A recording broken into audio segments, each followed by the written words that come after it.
Good afternoon, and welcome to this Distinguished Entrepreneurship Series event hosted by the Polsky Center for Entrepreneurship and Innovation here at the Booth School of Business and the University of Chicago.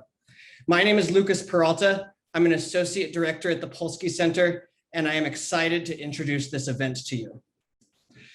Entrepreneurship is less an industry than a way of thinking about and solving tough problems. This, of course, is well aligned with the University of Chicago's commitment to deep inquiry. As such, the entrepreneurial community is getting increasingly strong here at the University of Chicago. Entrepreneurship is now the biggest concentration at Chicago Booth, and in the last 25 years, hundreds of companies have launched using university resources like the award-winning New Venture Challenge, including Grubhub, Braintree, Simple Mills, Tovala, and many others. In just a moment, you will hear from an innovator whose experiences reflect the entrepreneurial way of thinking and problem solving. The mission of the Distinguished Entrepreneur Series is to advocate for innovative thinking across industries and fields of study. We hope it will inspire students, staff, faculty, and the Chicago community to reflect on big problems they experience and give them permission to solve them. Through prominent voices, we hope to expand perspectives on what defines entrepreneurship and innovation.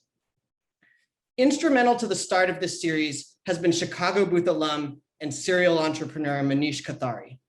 Manish has partnered with the Polsky Center to bring prominent innovators and entrepreneurial voices to our community, and we are grateful for his support.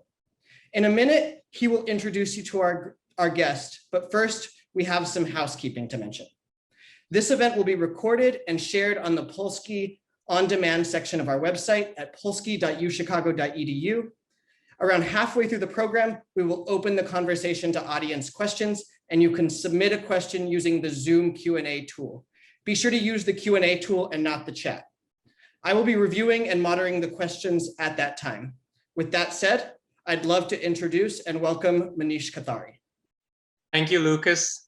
And thanks to the folks at the Polsky Center for their ongoing support of this event, and to Dean Rajan for hosting the speaker series.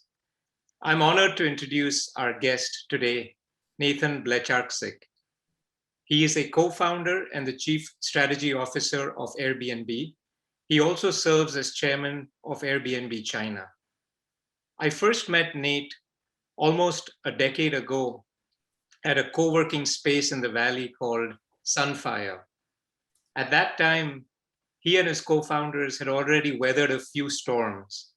During one such challenging period that they faced, they ingeniously created breakfast cereal boxes that were politically themed that they then sold during the 2008 presidential election and used the profits to pay down their credit card debt. Since then, they have surmounted many challenges, and their journey and his journey, Nate's journey, have been truly remarkable to follow and to see and to learn from. In the early days, especially when I met Nate first, he had talked about credit card fraud on the platform. More recently, as most of you know, they faced an almost complete shutdown of their business as a result of the lockdown due to the pandemic. Over the years, Nate has managed engineering, data, payments, and performance marketing.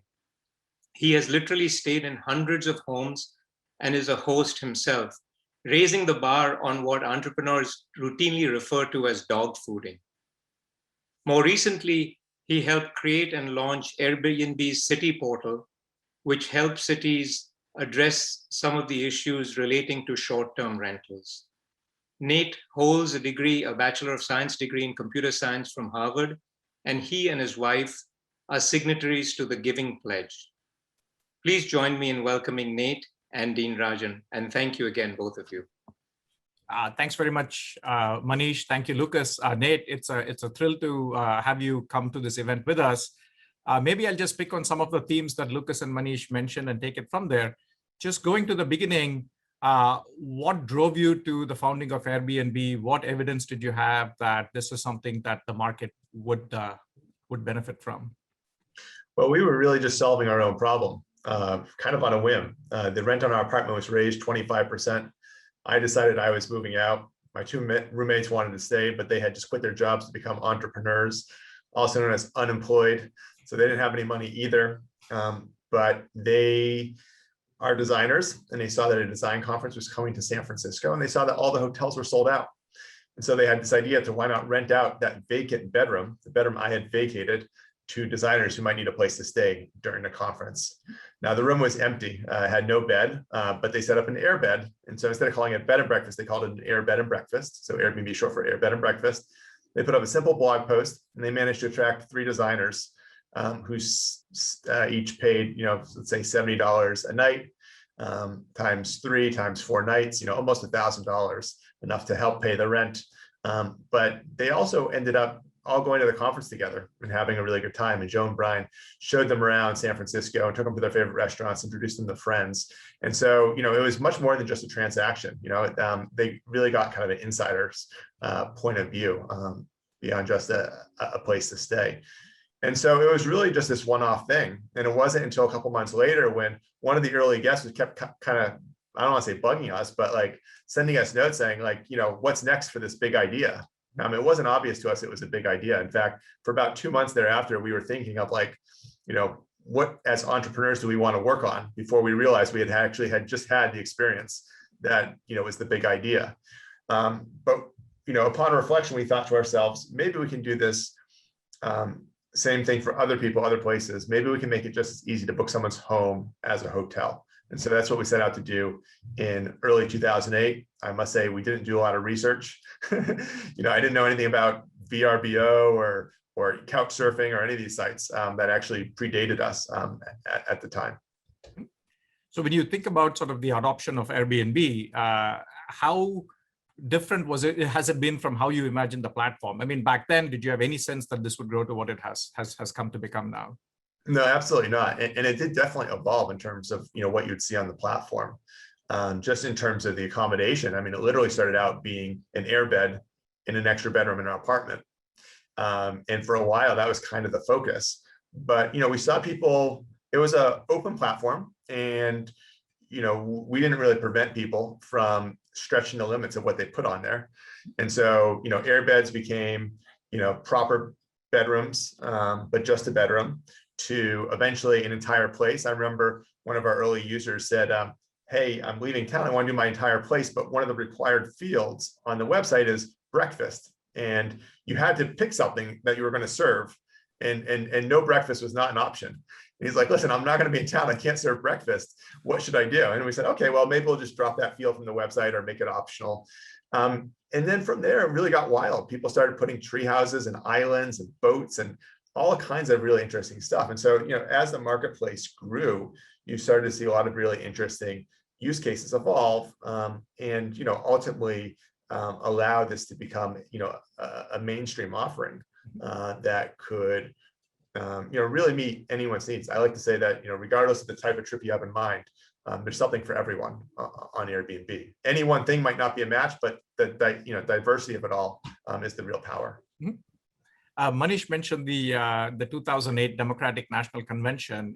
Why the focus on those travelers, and sort of what was the intent, and what did you learn from that experience?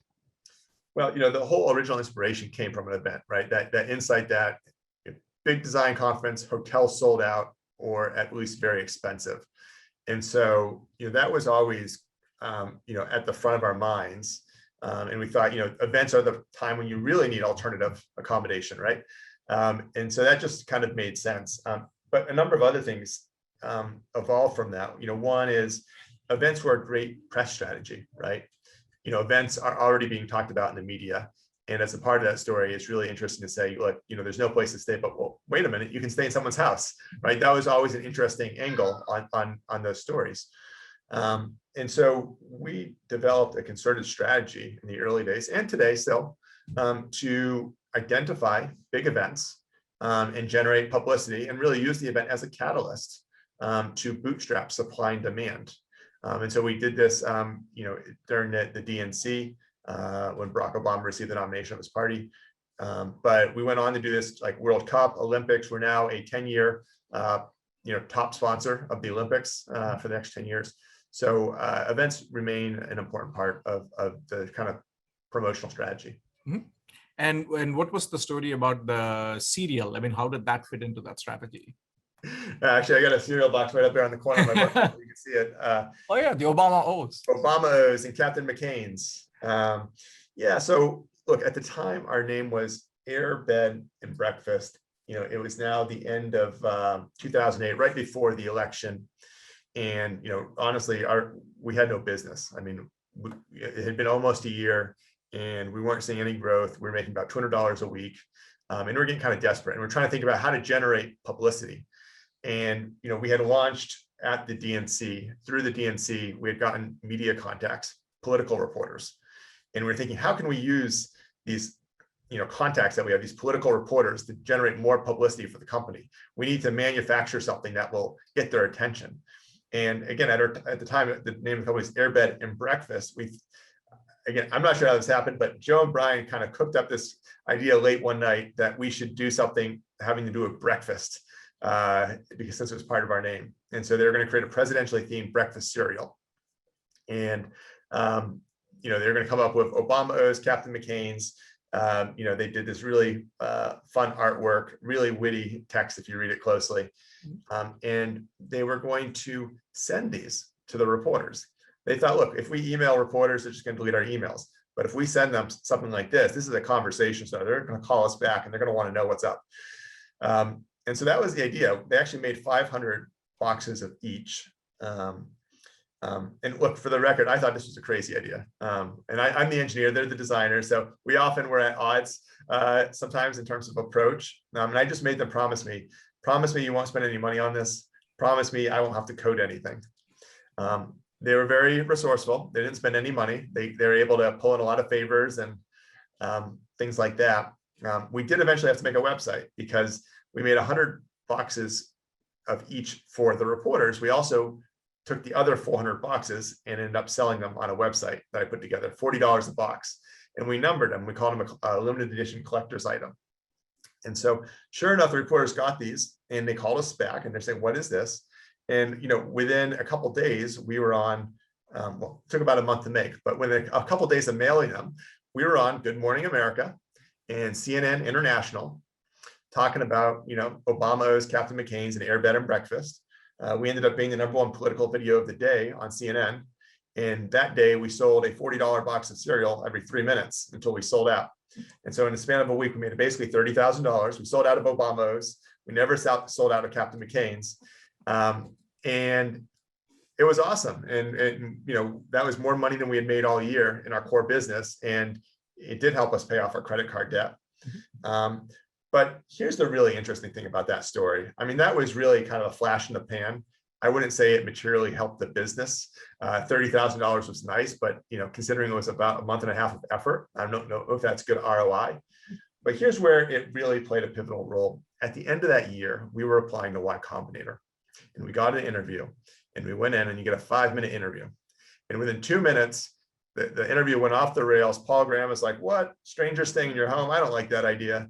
And then he, basically tried to convince us to do something else. And then our time was up. And we're walking out of the room, and Joe pulls out of his bag a box of Obama O's and gives it to Paul Graham. And Paul Graham's like, "What? Did you buy me a gift?" And we said, "No, we made this." And he says, I don't understand. Come back in and tell me how you made this." And so we spent 5 more minutes telling him about Obama O's. And we got into Y Combinator, and he later told us it was because of the cereal. He said, "The cereal showed me how resourceful you guys are, and that you guys just won't give up at, for anything." And that was the basis for us, getting into Y Combinator. And that was really when things turned around for us. That's a great story. So I guess you could say the ROI was very, very high, right? If you look at it Yes. sort of over the stretch. In a very indirect way, yes. So as you were growing, you focused on sort of going into markets like New York City, right? And sort of doing a deep market penetration there. Why choose that approach as opposed to doing sort of a variety of different things? Yeah, well, very early on, we honed in on New York City as like the right market to make this work. Paul Graham, one of the things he told us when he started Y Combinator was like, where are all your users? And we said, well, they're all over the place. They sign up on the internet. He's like, well, where are most of them? We said, well, we actually have the most users in New York. And he's like, well, that makes intuitive sense, right? New York is a place everyone wants to go. It's super expensive. And so they're going to need alternatives. So he's like, well, you should go to New York and, meet your users and make it work there. And, that wasn't intuitive to us because we had like no money at the time. So getting on airplanes and flying places wasn't top of our list, but that's what we did. And it kind of set into play a whole strategy of focusing on, the major international urban cities of the world. I mean, think about it like an airline route map, right? You have hubs. And so New York was a hub, and Paris was going to be a hub, and London was going to be a hub. And these are the cities that are super expensive, that have, demand all around the world for these cities. And by focusing on these, it really led to a cross-pollination, right? Because what would happen is guests from around the world come to New York, they stay on Airbnb, they have a good experience, and then they go home to Paris, to Berlin, to Hong Kong. And oftentimes guests became hosts. And so very quickly, we started to see a global cross-pollination. It's part of how we spread so fast internationally, is by this phenomenon that's kind of inherent to this business model of travel, but also a two-sided marketplace where the demand side can become the supply side, the guest can become the host. And so, yeah, that was really the strategy. And when you think about the early days and sort of ramping up the way you did, how did you think about things like quality control? I mean, was that an issue that you worry about, is this the right offering? Is there any way to verify what's being offered? Things like that. Yeah, it was, especially in the early days, I'd say fairly open-ended. I think the core innovations, trust has always been the ultimate question, especially in the early days, right? How do you trust a stranger in your home? This was a totally new phenomenon. And the simple answer to that in the early days was that we're going to have kind of rich reviews, right? So not only do you see the place, but you see who the host is. You see pictures of the host, of the place. There's a detailed profile where they work. So there's just a lot more information than you would have found, say, on Craigslist or even on something like Couchsurfing or VRBO. And then second was payments, right? So the payment would actually happen on the platform. You're not going to be mailing checks or wiring money. And that way your payment is safe. Huge peace of mind there. And then after each day, the guest reviews the host also reviews the guest. Two-way review system. And so both parties accumulate a reputation, and very quickly properties had, reviews, and the reviews can only be left by people who stayed there. So they have real credibility. So that was kind of the original innovation around trust, those three things. As one interesting thing we did as we started scaling to these different international cities, the first thing we do is photograph properties. We noticed that, good pictures make a real big difference in terms of conversion. It was like 400% difference in conversion. And especially back then, the phone, the camera on your phone was really poor quality back then too, right? So we found that if we dispatched a photographer, and originally we were the photographers, but eventually we hired, amateur or semi-professional photographers to go out and photograph properties free of charge, because we saw it made a huge difference in conversion. And we also saw that once we set a high standard in terms of the photography, and also there's the overall completeness of the profile, then when newcomers came to the platform, they would emulate that behavior. They would realize, oh, if I want to do well and be successful on this platform, I have to do like everyone else is doing. And so I think that was, an interesting example of how we had to go off into the offline world, really do some things that don't scale, frankly, in order to set up quality standard that then was emulated by those who came afterwards. That sounds fascinating. So if you think about the starting, at what point did regulatory issues sort of come into the fore? I mean, ultimately, this is a very regulated industry, or at least it has been. Is that something you anticipated, sort of worked through, or how did it hit you? Yeah, so the history is interesting. Most cities had rules on the books related to the short-term use of residential property that went back 30 or 50 years, long before the internet. And so there was a lot of these kind of legacy rules that didn't really specifically address the activity, but also kind of made broad statements about what's permissible or not.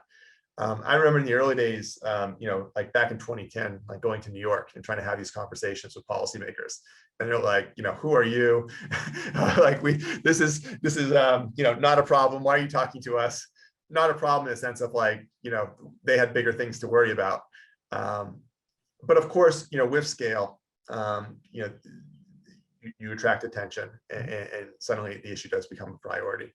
It's interesting. I always thought that, the bigger we become, the easier it'd be to have these conversations and to, navigate policy issues, because I thought that, and I still do believe that what we do is a good thing.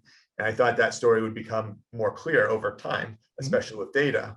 And I think what the reality is, as you become successful, it generates a lot of controversy, right? You've got incumbents in the industry like hotels. They don't like what they're seeing. And then you have other, groups that also, might not have a vested interest in your success. And so it becomes a much more complicated conversation that isn't always necessarily based on facts, but it's based on, lots of different points of view, each kind of self-interested. And so, that has been quite a bit to navigate.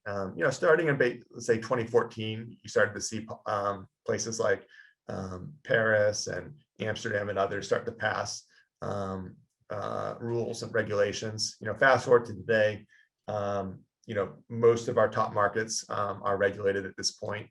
And in those markets, the business does continue to thrive. So I think what we found is, to be regulated, there are benefits. It's good for the rules to be clear to all parties, and then there's space within those boundaries to continue to grow the business, even if there's sometimes a one-time kind of adjustment period when a new regime of rules kind of goes into place. But I think by and large we've navigated that also with the spirit of kind of compromise. We've never wanted to be on the one hand, you kind of have to stand up for what you think is right. But at the other hand, I think, compromise has always been in our DNA. I think we've never wanted to be as kind of hard edged as some other tech companies, pure tech companies that had to go through similar challenges. And I think, had a lot of pushback. So could you speak a little about the city portal feature then? Is that something where you're trying to sort of collaborate with the cities? You're doing it in sort of with them, or is it just to sort of help them? Yeah, so this thing that we call City Portal is meant to be a one-stop shop for governments as it pertains to Airbnb, kind of all the key issues that they might care about, like, hey, how do I administer a permitting scheme? How do I get data on what's happening Airbnb-wise in my city? How do I handle neighborhood issues, safety issues, whatever? They can now get a login into this interface that has tools that are actually plugged into our systems and therefore very effective. And the idea behind this was, look, at this point, we've done a lot of one-off kind of regulatory implementations for our biggest markets. But that doesn't scale. We are in over 100,000 different municipalities. And so, we were able to do one-off stuff for the first 100 or 200. And out of that came a lot of learnings about generally what is needed. But the city portal was in particularly meant to say, for the other 99,000 towns and cities, how can we create an off-the-shelf product that doesn't require engineers to write any more code, and yet is powerful and flexible? And that's what City Portal is meant to be. And it's really the combination of our policy teams and product teams coming together. And I've worked very closely with them on this to say, how do we, leverage our product DNA, but also make sure that it, materially addresses the policy concerns that, we're hearing on the front lines. And we create a powerful product. Has it been well received by the cities? Oh, very, yeah. And look, first of all, it's been co-developed with a number of them, right? So that's been very helpful to make sure we're building the right thing. I can't think of something quite like this. It is a power tool where you literally get a login, and now you suddenly have access to all this stuff. And many leaders in government aren't used to that kind of sophistication. And so it really opens their eyes to like, wow, I can log in and suddenly I have all this information about what's happening in my city. And, if there's something wrong, I can, key in and find it and go through a process. That's all technically enabled. So yeah, it's been very positive. Mhm. And it's a work in progress too, to be clear. This is launched, I think it's been almost coming up on a year now. But every quarter we continue to release upgrades. We spoke about sort of Paris, Amsterdam. I mean, as Manish mentioned, you're also chairman of Airbnb China. Is that a very different market from markets in, say, US and Europe? And how has that experience been? Yeah, I mean, it is very different in a lot of ways. Obviously, it's a big market. One implication of that is they kind of have their own local ecosystem of infrastructure and consumer products and tech, right? So they have their own app stores, their own payment systems, their own social networks. So when you're building a product that leverages a lot of things like that, the App Store, Google Maps, whatever, you have to basically find a local equivalent of that to integrate with. And so that right there is a lot of tech work to localize. The other thing is it's a very competitive environment because again, it's so big. The size often justifies huge sums of investment in order to be, number one in such a big market. And so there are a number of short-term rental companies that are focused solely on China. And they move very quickly and they can, burn a lot of money, at least historically speaking. When we entered China, we had to ask ourselves, given this is the reality, how are we as a kind of outsider at this point going to be successful? And the strategy was, well, we're not going to move as fast. We know that. We're not going to burn as much money. We know that. So what are we going to do? We're going to leverage the network effect. And at first, we're going to only focus on outbound travel, Chinese travelers going abroad. That plays to our unique strength. No local company can do that, frankly. No local company has a network outside of China. So that's always focused on originally. And Chinese travelers would go abroad, have a good time on Airbnb, then would come back. And just like we saw in other parts of the world, guests would become hosts. And so suddenly you started seeing homes popping up all across China, just organically, even without any investment, even without any feet on the ground. And over time, this became very sizable. And as guests got educated about Airbnb for outbound travel, they would also consider it for domestic travel. And now the domestic market there is bigger than our outbound market for Airbnb, despite all the competition. So that's been our approach. Any other sort of international markets that have been particularly interesting or challenging from your standpoint? Yeah, certainly interesting. I mean, China is, I'd say the extreme outlier in that regard. I mean, other ones though are like, India has had its own challenges because, it is such a big population. And, the kind of getting the right kind of socio-demographics for your product and fit requires, a concerted effort. And we do special things to vet properties. And so there's that, like getting trust right in India requires focus. A bunch of countries have pretty unique payment systems. India is certainly one. Brazil is another place like where payments is just very different. And there's also kind of restrictions on currency and things like that. Cuba has been one of the most interesting stories. I mean, Cuba, not like a huge market, but it's been one of the highlights of my work at Airbnb was like when Cuba opened up a few years ago, it had turned out that people in Cuba had been renting out space in their homes for like 20 years already without the internet and just using cell phones and stuff. And once it was cleared for an American company to do business in Cuba, we were very quickly able to put thousands and tens of thousands of homes in Cuba on the Airbnb platform, bookable by a global audience. And that was super cool, but required a lot of, a lot of challenges because there wasn't good internet connectivity there. Again, unique payment challenges, things like that. But it made such an impact on these people's lives because, there were very few opportunities to have private enterprise in Cuba. There's only like a handful of types of private business that were allowed. One was the homestay business. And, if you didn't have a private business, your average pay in Cuba was like I'm trying to remember, it's like $50 a month. And then suddenly you can rent a room in your home for $50 a day. And so, going to Cuba and talking to hosts and hearing what impact this was making in their lives, just was kind of leaves you in awe. Thank you.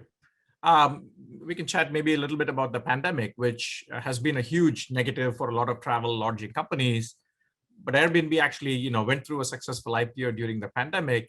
So just maybe walk us through what was it like in the early stages, and how did you sort of come out of it so well?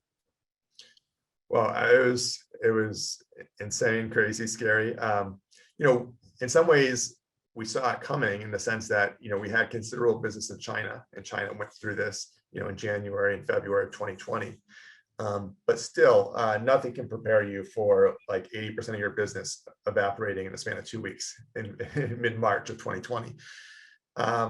And, all kinds of problems were kind of hitting us all at once. And to navigate all this, we first came up with just very quickly in the span of a night, like a bunch of principles, right? We were going to be decisive. We weren't going to hesitate. We're going to make decisions, bold decisions, and not wait for time to pass. We were going to think of all our stakeholders in mind, meaning our guests, our hosts, our employees, our shareholders, and the communities. We were going to think with the long term in mind. So as we make cuts, we're still going to have an eye towards the future, and a few other principles. But then we started having to, work through these issues. So as you think about the different stakeholder issues, first we had guests. Guests wanted refunds. And we said, okay, well, one of our principles is, this is a pandemic. So like public health is a priority. And so, irrespective of cancellation policies and whether the guest should get the money or the host should get the money, we're gonna say, wait a minute, this is a pandemic, this is a public health crisis. And so guests shouldn't feel pressured to traveling if they don't think it's safe to do so. So on that basis, we're gonna refund guests if they would like that. So that resulted in a huge amount of refunds to guests. Guests were happy. Hosts were not happy, right? Hosts had expected to receive that money, especially if they had a strict cancellation policy. And so then we decided for them, we were going to set aside $250 million to help reimburse for some of their losses, not all, but a portion. And that was coming right out of our bank account during a time when suddenly all our revenue had disappeared. So that was a pretty big decision to do that. We had to, one of the hardest things is we didn't know when things were going to rebound. We didn't know how long this was going to last. And so we were needing to budget against a worst case scenario where, the business drops 80% and stays that way for the remainder of the year or beyond. And so that made it very clear that we were going to have to make some painful cuts, right? That we were going to have to let go of some employees and focus what we work on, do less, frankly. As part of that, we said, well, we can't control the situation of the pandemic and the need to do these cuts. But if we're going to do these cuts, we're going to make sure we take care of people, right? Because people, individuals, our employees are experiencing this too. This is a terrible time to have to make cuts. And so we're going to make sure that they have, very generous packages that they can keep their laptops. That we created a whole website, microsite, where if they opted in, we would upload their CV to it. And then we promoted this to the world that, having had that we were in fact, unfortunately losing this talent, but for companies that were hiring, here's a database, with everybody's name in it and backgrounds. And we actually retasked our internal recruiting team for a number of months, help find jobs for those who were laid off. So these are some of the creative things we did to try to help employees and kind of go above and beyond. So this just gives you a few senses of how we were thinking in terms of each of our stakeholders, guests, hosts, shareholders, employees, and then communities. We started this frontline workers program where we worked with our hosts to house frontline workers. And so we were able to house, many thousands of those in the early days of the pandemic. So these are some of the things that, over the period of 2 months, we were basically staying up till, midnight every night, and having meetings with the board every weekend, working really around the clock to get out the door. Now, luckily, things started to rebound by summer of 2020, and since then. We're now a public company, so all our results are over that period are public. What we saw through this all is that the model. Well, first, people continue to want to travel, right? They can't do cross-border travel. Up until now, they haven't wanted to get on airplanes either. But people were very keen to stay somewhere outside, somewhere nearby, get out of their house. Especially during the summer, and stay nearby. Go out to these rural destinations, and it just so happens that we have a lot of homes in every type of place you can imagine. And so, although we saw a huge dip in kind of urban destination travel, much of it was made up for this swing towards rural areas, and I think it speaks to the resiliency of the business model, of the inventory. Mm-hmm. Has this pandemic effect sort of gone away completely, do you feel like, or we're still in the phases of trying to get out of it, at least from your standpoint? Well, I think some of these trends are going to be here for a long time, right? Like certainly business travel has not resumed. And I don't know if it ever will go back to what it once was, right? And we're also seeing that workers have a lot of flexibility right now, and that will likely continue for some jobs, where they don't need to be in the office 5 days a week, maybe 3 days a week. What does that allow? It allows for long weekends, maybe not completely time off, but still the ability to get in the car and go somewhere. And so, I think that's pretty exciting from a travel perspective. We still see people favoring kind of domestic destinations, but as people get vaccinated, you are seeing those airline numbers go up. So it's just a matter of time before some of that stuff resumes. But there are some things that will linger, I think, for quite a while. Okay, Lucas, let me turn it over to you to pick up some of the audience questions. Absolutely.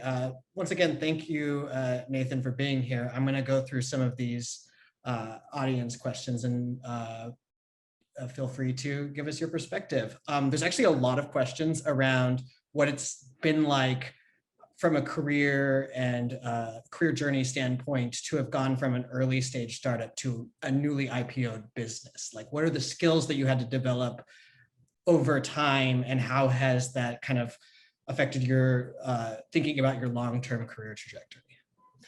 Yeah, so my original background is in software engineering. So I was the engineer. Joe and Brian were the designers. And so in the early days, I called myself the all things technical guy, right? So it was writing all the code, but it was also like doing some of the basic finances, data science, stuff like that. As we were able to raise money and hire people, I realized that I could hire a VP of engineering who was much more experienced and better than I was at that. And I thought that was definitely the right thing to do, partially because the business was growing so fast that there were other ways in which I could be helpful. I mean, particularly at that point in 2011 is when we started our international expansion, right? And we suddenly had competitors in Europe and elsewhere.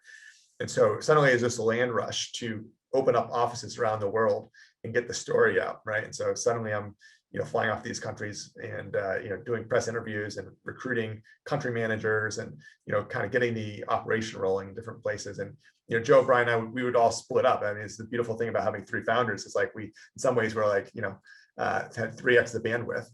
But this also stretched us. Like, I honestly wasn't very comfortable with that at first, being the kind of coder who wasn't used to doing interviews on TV.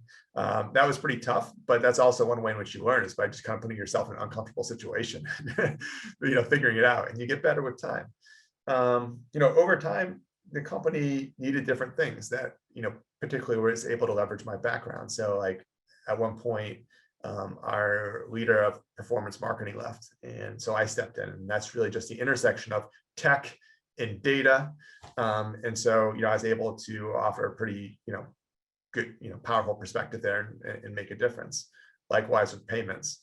As the years have gone on, I think the unique angle I bring is, as a founder, you've been here for every major conversation in the company's history.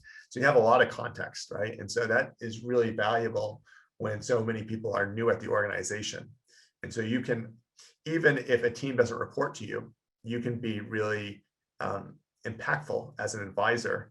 And look, I'm not the CEO. If I was the CEO, that'd be different. But even not as a CEO, I work closely with policy team, trust team, helping to connect the dots across what is a big organization now and lend a strategic perspective that's informed from context that others don't have.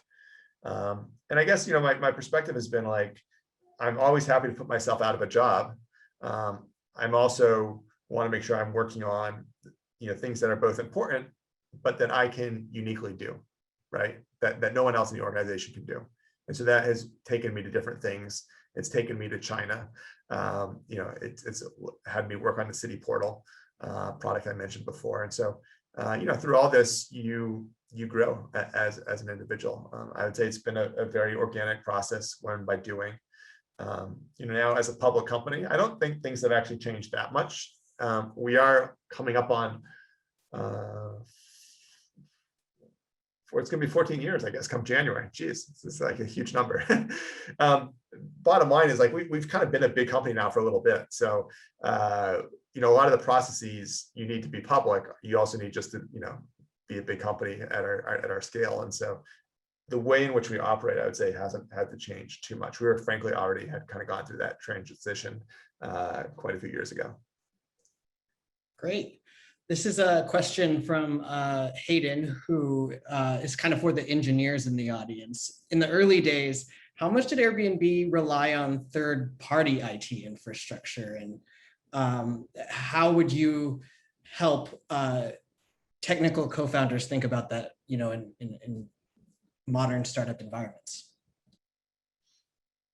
Yeah, well, in the very early days, I was the only one who could write code. So, you had to be, that constraint actually was very valuable because it forced you to prioritize and think very hard before you started going down the rabbit hole.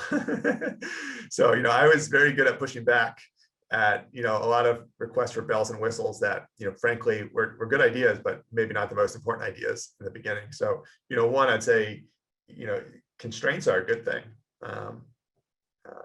Two, it's so amazing these days. There's so much technical infrastructure that, you can get through the cloud as a service. So, very early on, we started leveraging AWS. And that being said, we never wanted to compromise on the user experience, right? So it is a homegrown platform built from the ground up, right? It does leverage AWS and, all these, things that everybody uses.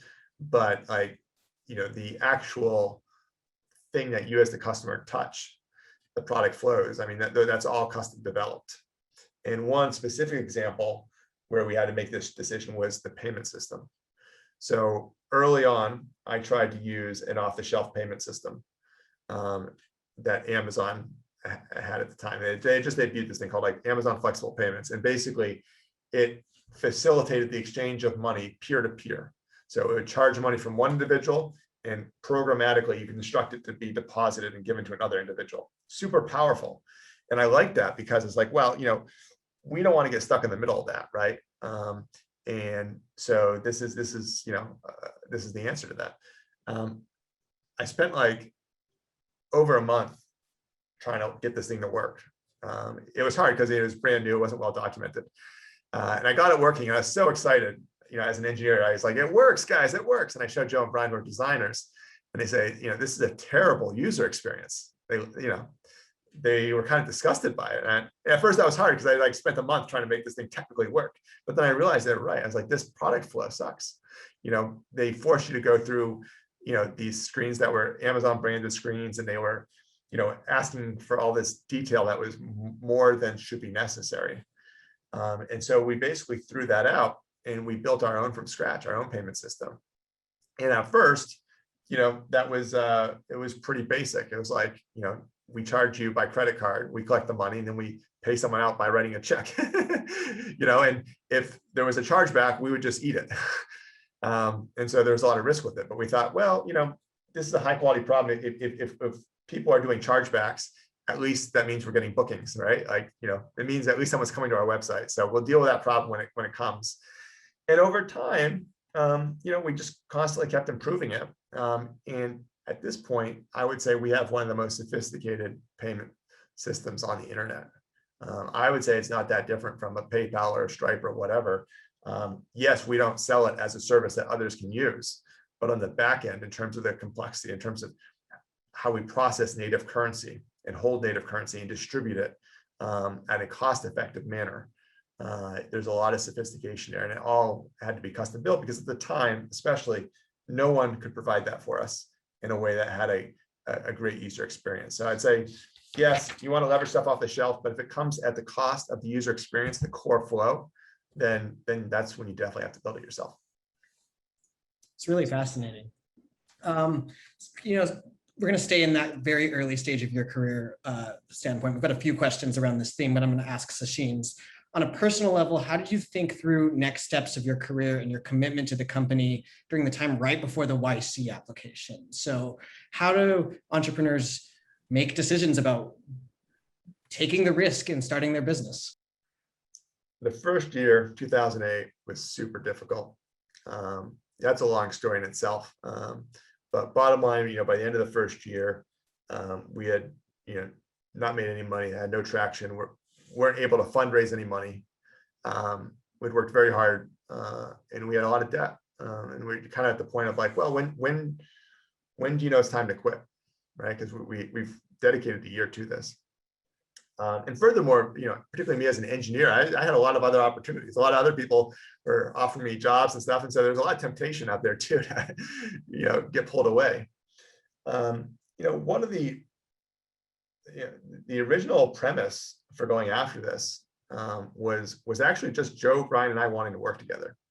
Before we had an idea, we thought that we would make a good team, right? We had lived together in the apartment, and through that experience, we got to see each other's work ethic and complementary skill sets. I could see what they could design. They're really talented. They could see what I could develop really quickly and saw my talents and said, wow, this would be a good team, a hardworking team with complementary skill sets. We decided we wanted to work together, and then we tried to come up with the idea, and we eventually, had that inspiration I shared with you. And then, as time went on, that still remained true. It's like there were other opportunities to do stuff, but the team wasn't there, and yet this team had a lot of passion, and we felt commitment to each other. We were friends, but no one wanted to leave the group and leave the other two hanging. That being said, at the end of 1 year, it was kind of like getting pretty desperate, and it's like, well, when do you know it's time to quit? And so we made one last commitment. We said, let's apply to YC, and if we get into YC, let's commit to each other that we'll give it 13 more weeks. That's the duration of YC. And if during that time, we're going to be 110% focused, meaning we've been working hard before, but what this meant was I was going to move back into the apartment with them. So we were going to all be living under the same roof. We're going to have no significant others or distractions in our lives, no other consulting. And literally from 8 a.m. to midnight, we're going to work, 6 days a week. That was kind of the commitment for 13 weeks. And at the end of 13 weeks, if we weren't in a materially better place, we would go our separate ways and we'd have no hard feelings about it. So we kind of pre-agreed to this all up front. And it turns out, over those 13 weeks, we turned it around big time. 13 weeks later, we were raising a seed round from Sequoia Capital, and we never had to have that difficult conversation. I think there's a couple of lessons there, right? I think one, that the team is incredibly important. Two, just about focus. You can work hard, but still not be focused. And there is something about having that period of time with those ground rules that created a degree of focus, and also a deadline where we said, the end of the road is coming. We really need to, get liftoff here. Great. We have a few questions about, the books on your bookshelf. What books do you recommend for entrepreneurs to read? For entrepreneurs, there's so many these days. Let's see. there's Peter Thiel's book I like, 0 to 1. There's what else we got here? I like this Patrick Lencioni called The Advantage. I mean, I don't know if so much for entrepreneurs, but when you have a small team, I think this is a really good book. He has another book too, The 5 Dysfunctions of a Team. I think that's a great book. Again, that's more relevant once you have a team. I love all the kind of startup stories of the kind of the big names, big tech companies and how they got started. They can be very inspiring. That's a lot of good books these days. Just kind of an expansion on that. Like, how would you encourage entrepreneurs to pursue media consumption, right? Like the things that they decide to pay attention to that are related to their business. Do you have any advice there? How did you think about it in the travel industry, things like that? I mean, I don't think it was ever that important to us or helpful, to be honest. I mean, in some ways we were successful and we did what we did because we were naive. We joke that, had we, had a background in hotels or, had done a proper business study, we would have talked ourselves out of the idea. And so, I do think as an entrepreneur, the most successful entrepreneurs approach something really differently. And sometimes that's out of, not knowing the reasons why people currently do things the way they do and questioning things. So look, I like consuming media to be inspired by others. And there's practical things about like fundraising and seeing like what's going on. But I don't spend a lot of time digging into, other people's businesses. I want to stay aware of the landscape.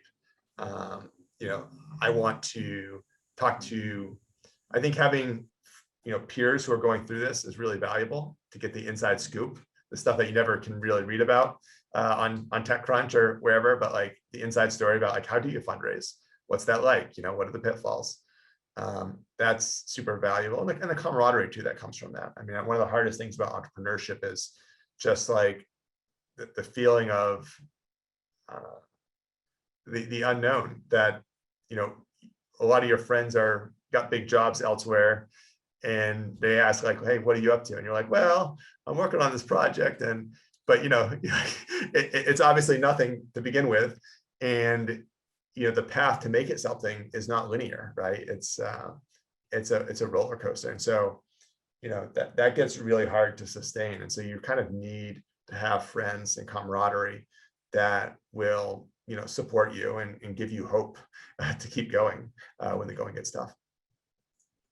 Very interesting. I know we're approaching the end of this session, so I've got a fun question for you. This may be our last question, we'll see. This is, what has been your most memorable Airbnb experience? Most memorable Airbnb experience. I've stayed in many, many, many hundreds of places. I've also hosted in my home right here. I counted it up recently. It was like, I think I'm almost 800 guests have stayed here over the span of 7 years or so. So fun story as a host. I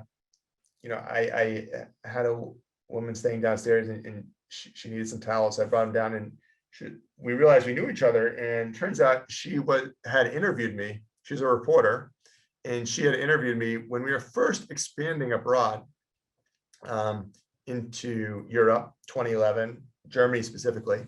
And I remember that interview. It was my first, like I said, back then that was all new to me, right? And I was kind of uncomfortable doing these interviews. And she was super tough.